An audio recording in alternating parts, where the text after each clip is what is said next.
Nancy Pelosi had just called Senator John Kennedy the senator who thought a hearing was a crawfish boil, using the voice she had spent 39 years using to make opponents look smaller.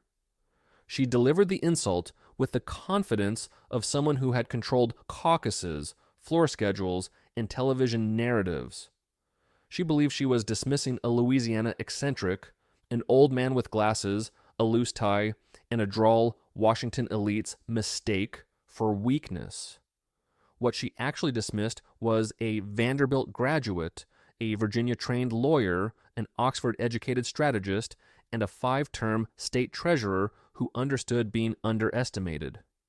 Kennedy laughed, cleaned his glasses with a handkerchief, and prepared to answer with a sentence more memorable than Pelosi's sneer. The hearing was 11 minutes old, and Pelosi still believed the room belonged to her because rooms had belonged to her for 39 years. Her opening statement was vintage Pelosi, irritated, and delivered with the certainty of a woman who believed her record should end every question. She supported reform, helped enact the Stock Act, endorsed the legislation carrying her name, and insisted she had nothing to hide. Kennedy sat nearby beneath a Louisiana nameplate, looking like a man from a fishing trip while carrying a prosecutor's preparation. Pelosi knew the costume, the front porch cadence, the squinting pauses, and the questions that sounded simple before landing like charges. Knowing Kennedy was not simple did not mean Pelosi respected him, because she understood power as displayed and enforced through rank. Kennedy understood power as something concealed until an opponent carelessly exposed an opening. Pelosi created that opening when she leaned toward the microphone and mocked the possibility that his question came from a county fair. The room answered with sharp laughter reserved for powerful people who publicly diminish someone and expect everyone to reward it. Kennedy smiled, removed his glasses, unfolded his handkerchief, and made the room wait for the man Pelosi had reduced to comic relief. He thanked her for the county fair invitation, mentioning funnel cake, ring toss, and the game where people guess a pig's weight. Then he said what happened to the Pelosi family's finances would be called getting took, except their case worked in reverse. The family entered public life with roughly $610,000 and somehow walked away with $649 million. The gallery exploded because Kennedy absorbed an insult and returned it with arithmetic and a number Pelosi could not dismiss as theater. Then the crawfish boil became a courtroom, and the woman expecting control found herself in the defendant's chair. Before Pelosi recovered, Kennedy opened the manila folder he carried into hearings, a folder that looked ordinary because its contents needed no decoration. He used paper, notes, marked pages, and tabs, showing the confidence of a lawyer who knew where damaging numbers sat. The folder suggested patience, and years spent reading disclosures powerful people assumed nobody would examine. Kennedy said he was not sophisticated enough to trade NVIDIA options or buy Tempest AI before it surged, but he could read a Stock Act filing. He narrowed the issue to filing dates, not motives or theories, because dates remain stubborn when Washington language becomes slippery. The Stock Act required trades to be disclosed within 45 days, a deadline clear enough for Americans and negotiable for the politically protected. Kennedy read a Visa trade executed on July 1, 2024, but disclosed 67 days later, making the filing 22 days late. He read NVIDIA options executed in November 2023 and disclosed 52 days later, 7 days beyond the deadline. He read Tempest AI options executed in January 2025 and disclosed 89 days later, 44 days late. 3 transactions, 3 missed deadlines, and no prestige or staff explanation could turn 67, 52, or 89 into 45. Kennedy introduced Earl Thibodeau, a 63-year-old Baton Rouge plumber who had spent nearly 4 decades fixing pipes and building a retirement account of about $180,000. Earl owned blue chip stocks, including Visa, because his Edward Jones advisor said careful investing protected years of labor. One year, Earl filed his taxes 3 days late, and the Internal Revenue Service fined him $340. Earl paid because rules did not soften when his name appeared on a government form, and ordinary citizens cannot turn deadlines into suggestions by mentioning staff. Kennedy placed Earl's 3-day delay beside Paul Pelosi's 89-day delay, forcing the room to confront how quickly consequences arrived for one man and vanished for another. Pelosi reached for the microphone and began explaining that Stock Act filings were handled by her office under applicable requirements. Kennedy cut through the procedural fog by stating that 67 days was not 45 days, a subtraction simple enough to survive every Washington excuse. He reminded her that a willful violation under Section 105 could carry up to $50,000 in fines and 1 year in prison for each violation. 3 potential violations could mean up to $150,000 in fines and 3 years under the maximum framework placed before the hearing. Earl paid $340 for 3 days, while Paul Pelosi faced no consequence for delays tied to trades worth millions. Kennedy asked who the Stock Act was actually written for, Earl Thibodeau, or people like Paul Pelosi, stripping Pelosi's opening claims of their polish. He did not need to invent a witness or broaden the accusation because the dates and unequal outcomes were already in the record. Pelosi mocked a county fair, but Kennedy answered with deadlines, named transactions, potential penalties, and an ordinary taxpayer living under rules her family appeared able to avoid. The hearing was no longer about whether Pelosi could dominate another room, but whether she could explain why ordinary Americans were punished for days while powerful families escaped consequences after months. Before deeper questions about ownership, benefit, timing, and information, Kennedy had established the central problem. Washington kept one calendar for Earl and another for the people who wrote the law. Kennedy removed his glasses again, and the repeated gesture had already become a warning that another layer of Pelosi's defense was about to be stripped away. Her office relied on a sentence repeated so often that Washington treated it like scripture. Nancy Pelosi did not own individual stocks and had no prior knowledge of her husband's transactions. The statement was technically polished, legally cautious, and designed to separate the former speaker from the portfolio financing the life she shared. Paul Pelosi owned the assets through his firm, signed the trades, and appeared on the filings, allowing Nancy Pelosi to stand beside the fortune while pretending the paperwork placed it in another universe. Kennedy understood that technical distance was not the same as economic distance, and he was ready to explain that distinction in language no press secretary could blur. He asked whether a person needed to own the cow to drink the milk, and the gallery erupted because the metaphor was simple enough for a farmer and precise enough for a securities lawyer. The cow was Paul Pelosi's portfolio. The milk was the wealth flowing into the Pelosi household, and the ownership defense immediately looked less like separation than choreography. Nancy Pelosi lived in the home those profits helped purchase, benefited from the security those profits created, and enjoyed the political freedom that came from a family fortune measured in hundreds of millions. She could insist that her name was not on every trade, but she could not credibly insist that the results of those trades stopped at her husband's side of the dinner table. Kennedy's point was brutal because it did not require proving she clicked a button. It required admitting that she benefited from what the button produced.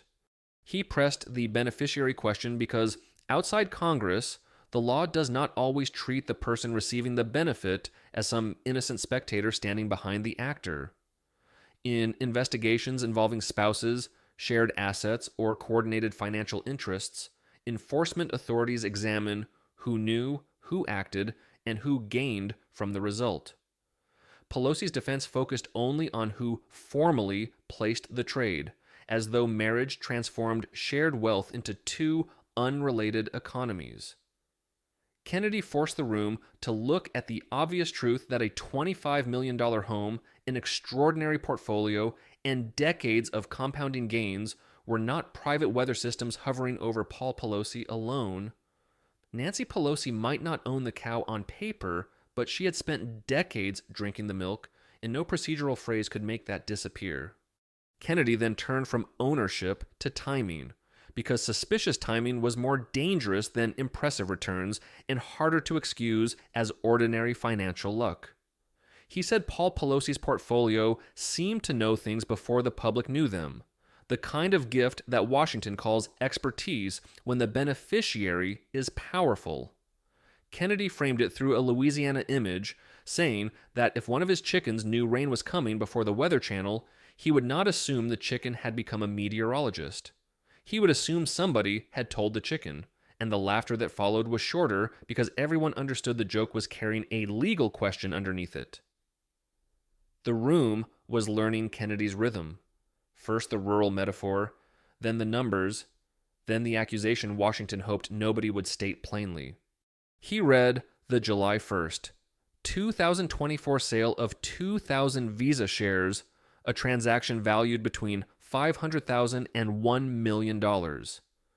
85 days later, the Department of Justice sued Visa over antitrust allegations, and the company's stock dropped roughly 5.5%. Paul Pelosi exited before the public learned what federal authorities were preparing, while ordinary investors remained exposed to the consequences.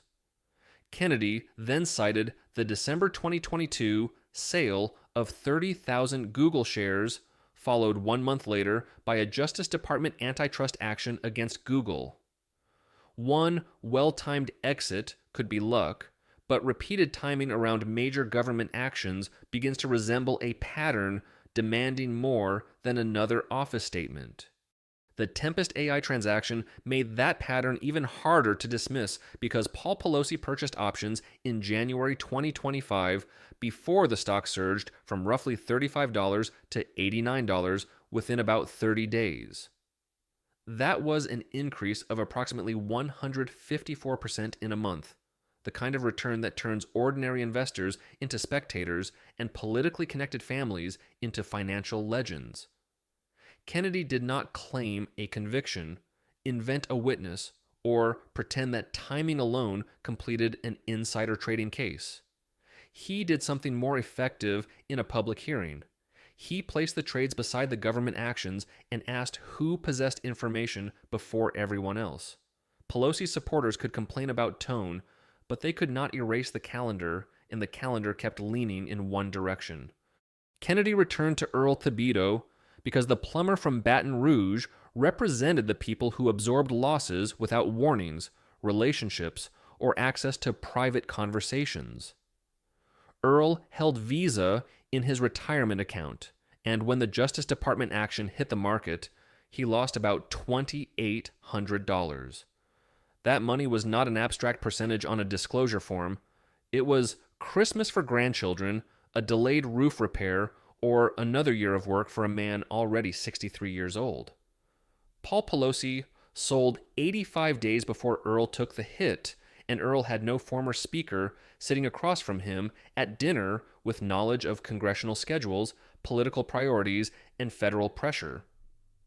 The contrast was not proof of a leak, but it was more than enough to justify the question Washington kept refusing to ask. Kennedy cited a study attributed to the National Bureau of Economic Research suggesting that congressional leaders could outperform their peers by as much as 47%.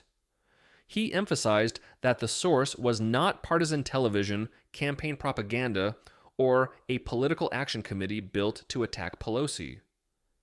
The number mattered because consistent market outperformance by lawmakers or their households creates a basic credibility problem even before investigators establish a criminal violation. Ordinary investors call that kind of result extraordinary. Hedge funds call it exceptional. And Washington calls it coincidence until the public stops laughing. Kennedy called it information and reduced the entire problem to 5 words that instantly escaped the hearing room. Who told the chicken, ma'am? Pelosi reached for procedure, objecting that Kennedy was engaging in unsupported speculation, but procedure could not answer a question about timing. Kennedy replied that he had asked a question, not announced a verdict, and that a chicken connected to $649 million deserved examination. Beneath the humor was the standard question in any serious inquiry involving material non-public information. Who was the source? What was communicated? And who benefited from it? Pelosi did not answer that question because any answer would have required engaging with the transactions instead of dismissing the senator who read them aloud. The folksy accent had now delivered the language of an enforcement attorney, and the former speaker could no longer pretend she was merely attending a county fair. Kennedy turned to the final section of the folder and connected the financial record to the Nancy Pelosi Institute for Representative Democracy at the University of California, Berkeley. The institute was seeking $50 million and was intended to teach Congress, ethics, democratic governance, and the legacy Pelosi wanted preserved under her own name. Kennedy contrasted that polished legacy project with Paul Pelosi's 2022 drunken driving conviction, the ongoing July 2026 hit-and-run allegation, the remarkable stock performance, and Nancy Pelosi's repeated claim that she knew nothing about the transactions. He argued that building an ethics institute while refusing to explain the family's financial advantages was not public service, but legacy management with a marble entrance. At the crawfish boil Pelosi had mocked, Kennedy said, people would call that brass, while Washington preferred the more respectable phrase legacy building. Pelosi responded because silence had never been the instrument she preferred when a man across a committee table tried to define her record for the cameras. She dismissed Kennedy's performance as entertainment, insisted that entertainment was not evidence, and declared that every family transaction had been publicly disclosed, legally conducted, and fully transparent. The response carried the familiar Pelosi discipline, controlled enough to sound authoritative and contemptuous enough to suggest the question itself did not deserve respect. She challenged Kennedy to refer actual evidence to the proper authorities and announced that, absent such evidence, she considered the questioning closed. It was the kind of answer that had ended disputes for decades, but this time Kennedy did not accept her authority to decide when the arithmetic stopped. Kennedy nodded slowly because Pelosi had supplied the exact phrase he needed: fully transparent. He said he wanted to test that claim with one question and one number, stripping away the metaphors, the chickens, the cows, and every procedural shield surrounding the family fortune. The Pelosi family entered Congress in 1987, reporting between $610,000 and $785,000 in stocks, while estimates placed the family's current net worth at roughly $649 million. Congressional salary across 39 years, calculated generously, amounted to approximately $8.7 million, leaving a gap of about $640 million.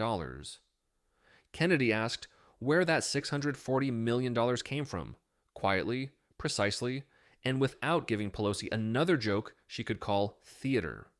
The question was devastating because it required no interpretation beyond subtraction, and subtraction is remarkably resistant to political spin. Pelosi had just claimed full transparency, so Kennedy treated the unexplained difference as the test of whether that phrase meant anything beyond a prepared talking point. If the fortune came from Paul Pelosi's investments, then the family benefited from the very portfolio Nancy Pelosi had spent years describing as separate from her public role. If she could not explain the source, then the former Speaker of the House was asking the public to believe she did not know how hundreds of millions of dollars entered the household she shared. Either answer destroyed the comfortable fiction that ownership, benefit, knowledge, and responsibility could remain permanently sealed in separate legal compartments. Pelosi did not answer, and the silence carried more weight than another 6-minute opening statement ever could. It was not the deliberate pause of an experienced politician choosing careful language, but the silence produced when every available answer creates a new problem. Kennedy did not rush to fill it because a lawyer who recognizes a damaging silence knows better than to rescue the witness from it. He closed the folder, returned the handkerchief to his pocket, straightened his tie, and yielded his time with the ordinary movements of a man who believed the record had already been made.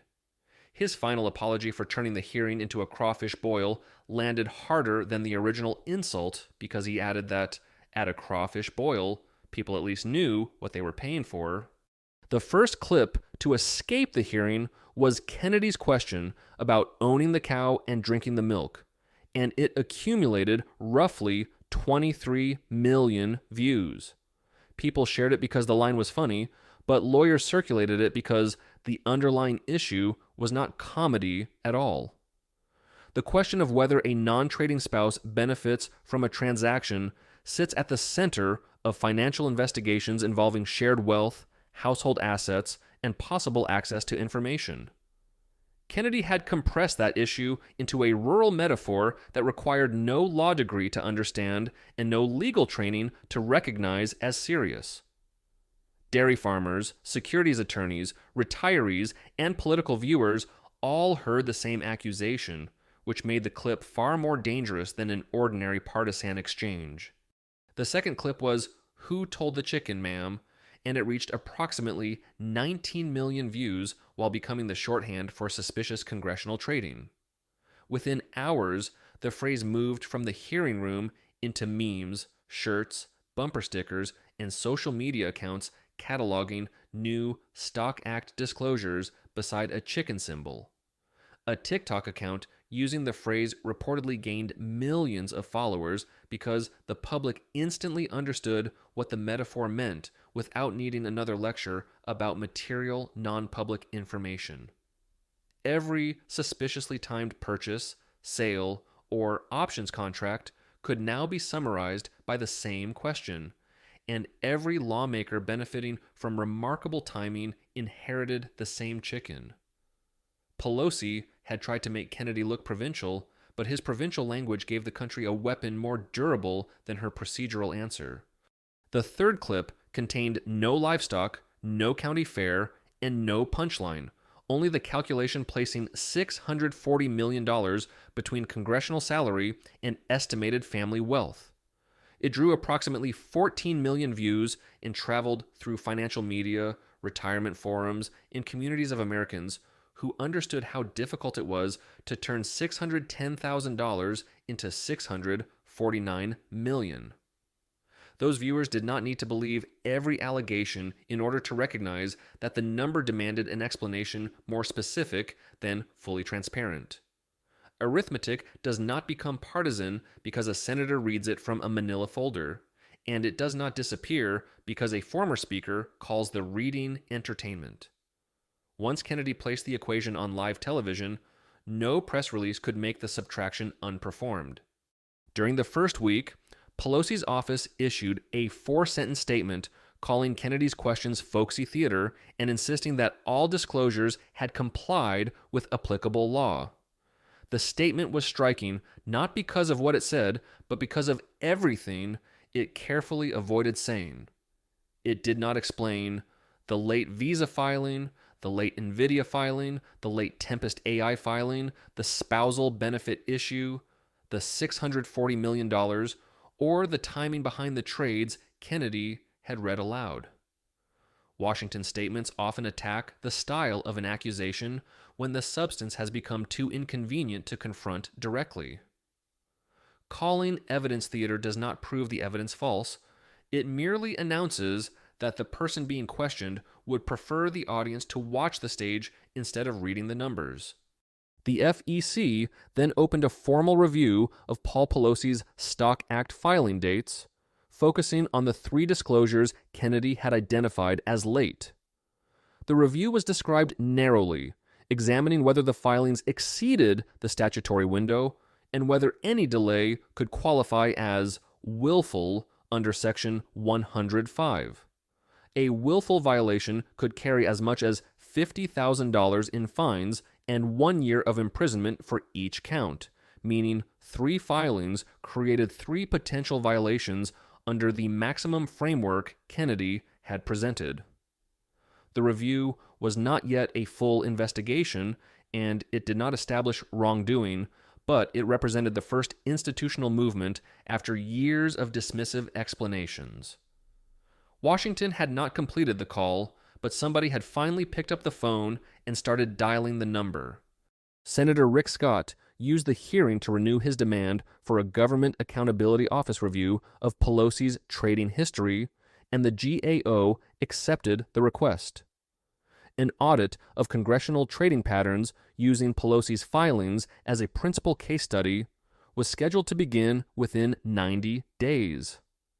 During the second week, the SEC issued guidance addressing the spousal loophole generally, clarifying that disclosure obligations reached financial interests held by a filer's spouse and that shared benefit could matter to enforcement. The memorandum did not name Nancy Pelosi, but financial reporters immediately understood why its timing mattered and how directly it answered Kennedy's cow question. The emerging institutional answer was as blunt as the metaphor itself.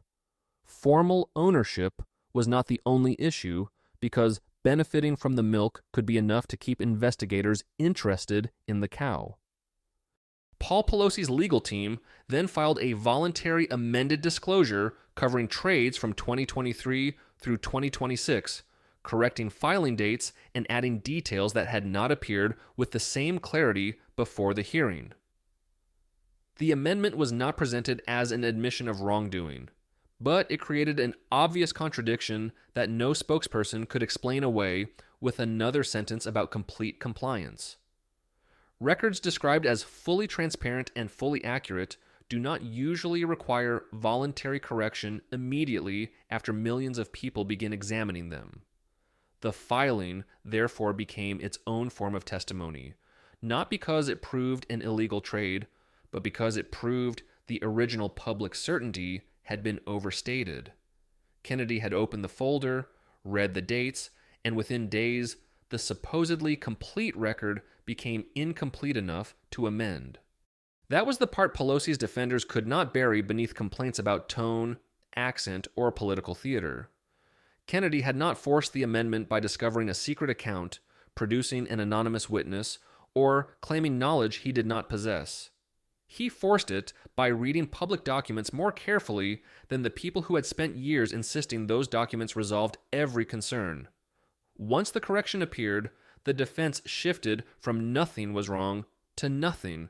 Serious was wrong, the familiar retreat of powerful people whose first denial has failed. Washington calls that clarification, but ordinary Americans call it changing the story after someone checks the receipt. The damage soon moved beyond filings and into the Nancy Pelosi Institute for Representative Democracy, the $50 million legacy project intended to teach ethics, democratic governance, and congressional leadership.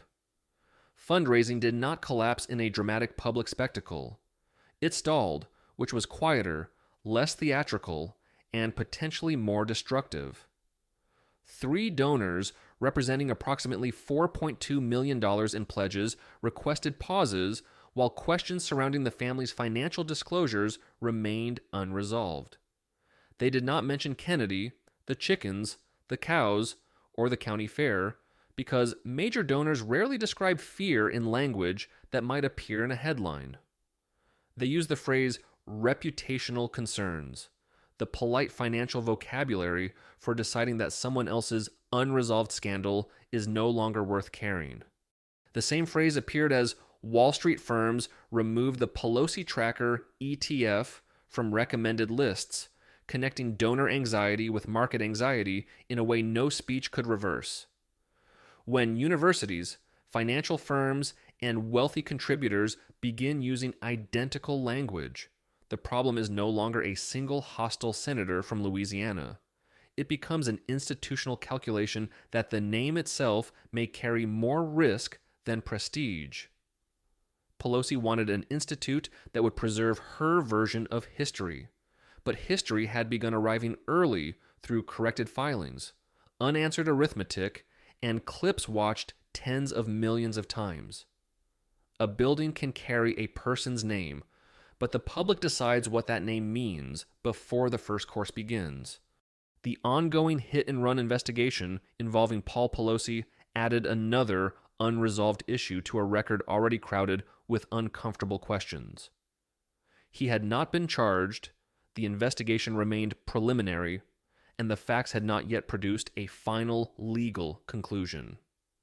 Kennedy's argument did not require pretending otherwise because the existence of the inquiry mattered when placed beside the 2022 drunken driving conviction, the late filings, the extraordinary trading results, and the refusal to explain the family fortune. None of those facts alone completed a criminal case, and the source never needed them to. Together, they created a cultural picture of a family moving through consequences differently from the people who were expected to obey every deadline without hesitation. That difference was the real subject of the hearing, far more than whether Nancy Pelosi personally selected a stock or clicked a trading button. Paul Pelosi's drunken driving case ended with a misdemeanor plea, community service credited toward jail time and probation, while Earl Thibodeau paid a fine for filing taxes 3 days late. Paul Pelosi's trade disclosures arrived weeks late without the immediate punishment that met Earl's minor delay. The family's wealth expanded by hundreds of millions, while Nancy Pelosi treated questions about its source as insulting entertainment. The issue was not merely whether every action could be defended separately, but why the same system seemed strict with Earl and endlessly patient with Pelosi. Earl never became a cable news guest, never built a social media brand, and never turned his loss into a fundraising campaign. He remained a 63-year-old plumber in Baton Rouge who had spent decades repairing other people's broken pipes while trying to protect a modest retirement. He lost $2,800 on Visa after Paul Pelosi had already exited the position 85 days earlier, and he paid $340 because the IRS considered 3 late days enough to deserve punishment. Earl did not know the language of enforcement memoranda, spousal benefit analysis, or congressional disclosure loopholes. He knew only the kitchen table question that millions of Americans ask when power escapes consequences. Why did they never get in trouble when we always do? Kennedy's chicken metaphor survived because it translated that question without cleaning it up for Washington. Who told the chicken meant who possessed the information, who shared it, who acted first, and who was left holding the loss after the public finally learned the truth. It applied not only to Pelosi, but to every lawmaker, spouse, advisor, and politically connected investor whose timing appeared better than the market could reasonably explain. Until someone opened the disclosures, compared the dates, examined the communications, and asked the source question under oath, suspicion would continue to grow even without a final criminal charge. The longer Congress protected the appearance of a separate set of rules, the more every remarkable trade would look like another chicken receiving a private weather report. The Earls of America would keep watching from kitchen tables in Baton Rouge, Dearborn, Riverside, and every other city where a few $1,000s still determined whether a roof got repaired or grandchildren received Christmas gifts. They would continue paying penalties on time because they lacked staff, attorneys, procedural defenses, and institutions willing to rename noncompliance as an administrative oversight. They would watch lawmakers describe wealth as private, even when that wealth purchased public influence, private security, expensive homes, and institutions dedicated to preserving political legacies. They would be told that every filing was public, as though public availability mattered when nobody in power cared enough to read it. Kennedy's folder mattered because he read what Washington had relied on the public ignoring. Kennedy returned to Louisiana without a victory lap, without treating the hearing as a personal triumph, and without pretending one exchange had repaired the system. He went home, fed his actual chickens, and waited for the next folder to fill because people protected by power rarely stop producing records. The filings would continue arriving late, incomplete, technically defensible, and carefully written to reveal enough for compliance while concealing enough to discourage understanding. Somewhere in Louisiana, a man with oversized glasses, a loose tie, a handkerchief, and a battered manila folder would keep reading every line they hoped nobody noticed. Pelosi had called the hearing a crawfish boil, but Kennedy turned it into an audit, and the question she could not answer remained on the table. Who told the chicken?